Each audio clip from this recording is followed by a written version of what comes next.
The Tale of Squirrel Nutkin by Beatrix Potter. This is a tale about a tale that belonged to a little red squirrel, and his name was Nutkin. He had a brother called Twinkleberry and a great many cousins. They lived in a wood at the edge of a lake. In the middle of the lake there is an island covered with trees and nut bushes, and amongst those trees stands a hollow oak tree, which is the house of an owl who is called Old Brown. One autumn, when the nuts were ripe and the leaves on the hazel bushes were golden and green, Nutkin and Twinkleberry and all the other little squirrels came out of the wood and down to the edge of the lake. They made little rafts out of twigs, and they paddled away over the water to Owl Island to gather nuts. Each squirrel had a little sack and a large oar, and spread out his tail for a sail. They also took with them an offering of 3 fat mice as a present for Old Brown, and put them down upon his doorstep. Then Twinkleberry and the other little squirrels each made a low bow and said politely, "Oh, Mr. Brown, will you favour us with permission to gather nuts upon your island?" But Nutkin was excessively impertinent in his manners. He bobbed up and down like a little red cherry, singing, riddle me, rote, tote, tote, a little wee man in a red, red coat, a staff in his hand and a stone in his throat. If you tell me this riddle, I'll give you a groat. Now, this riddle was as old as the hills. Mr. Brown paid no attention whatever to Nutkin. He shut his eyes obstinately and went to sleep. The squirrels filled their little sacks with nuts and sailed away home in the evening.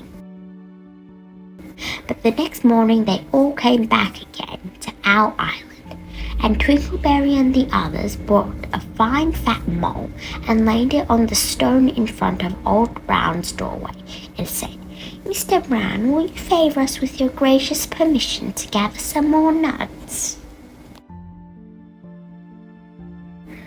But Nutkin, who had no respect, began to dance up and down, tickling old Mr. Brown with a nettle and singing, "Old Mr. B, riddle me ree, hitty-pitty within the wall, hitty-pitty without the wall. If you touch hitty-pitty, hitty-pitty will bite you." Mr. Brown woke up suddenly and carried the mole into his house. He shut the door in Nutkin's face.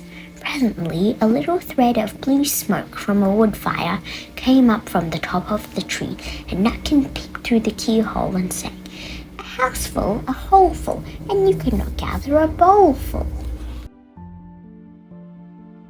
The squirrels searched for nuts all over the island and filled their little sacks, but Nutkin gathered oak apples, yellow and scarlet, and sat upon a beech stump playing marbles and watching the door of old Mr. Brown.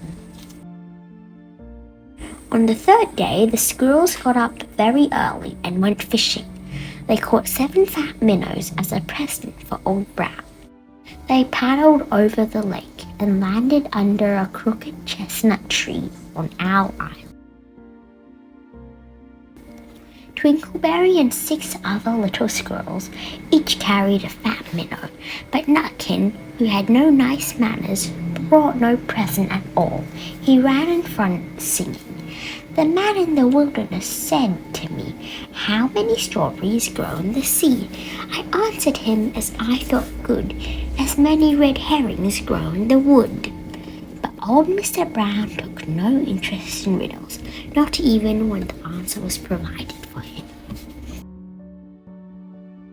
On the 4th day, the squirrels brought a present of 6 fat beetles, which were as good as plums in plum pudding for Old Brown. Each beetle was wrapped up carefully in a dock leaf, fastened with a pine needle pin. But Nutkin sang as rudely as ever, "Old Mr. B, riddle me ree, flower of England, fruit of Spain, met together in a shower of rain, put in a bag tied round with a string. If you tell me this riddle, I'll give you a ring. Which was ridiculous of Nutkin, because he had not got any ring to give to Old Brown. The other squirrels hunted up and down the nut bushes, but Nutkin gathered robin's pincushions off a briar bush and stuck them full of pine needle pins. On the 5th day, the squirrels brought a present of wild honey. It was so sweet and sticky that they licked their fingers as they put it down upon the stone. They had stolen it out of a bumblebee's nest on the tippity top of the hill. But Nutkin skipped up and down, singing, hum-a-bum, buzz-buzz, hum-a-bum, buzz. As I went over Tipple-tide, I met a flock of bonny swine, some yellow-nacked, some yellow-backed. They were the very bonniest swine that went over Tipple-tide. Old Mr. Brown turned up his eyes in disgust at the impertinence of Nutkin, but he ate up the honey. The squirrels filled their little sacks with nuts, but Nutkin sat upon a big flat rock and played ninepins with a crab apple and green fir cones. On the 6th day, which was Saturday, the squirrels came again for the last time. They brought a new laid egg in a little rush basket as a last parting present for Old Brown. But Nutkin ran in front, laughing and shouting, Humpty Dumpty lies in the bed with a white counterpane round his neck. 40 doctors and 40 rights cannot put Humpty Dumpty to rights. Now old Mr. Brown took an interest in eggs. He opened one eye and shut it again, but still he did not speak. Nutkin became more and more impertinent. Old Mr. B, hickamore, hackamore on the king's kitchen door. All the king's horses and all the king's men couldn't drive hickamore, hackamore off the king's kitchen door. Nutkin danced up and down like a sunbeam, but still Old Brown said nothing at all. Nutkin began again. Arthur O'Bower has broken his band. He comes roaring up the land. The King of Scots with all his power cannot turn Arthur off the bower. Nutkin made a whirring noise to sound like the wind, and he took a running jump right into the head of Old Brown. Then, all at once, there was a flutterment and a scufflement and a loud squeak. The other squirrels scuttered away into the bushes. When they came back very cautiously, peeping round the tree, there was Old Brown sitting on his doorstep, quite still, with his eyes closed as if nothing had happened. But Nutkin was in his waistcoat pocket.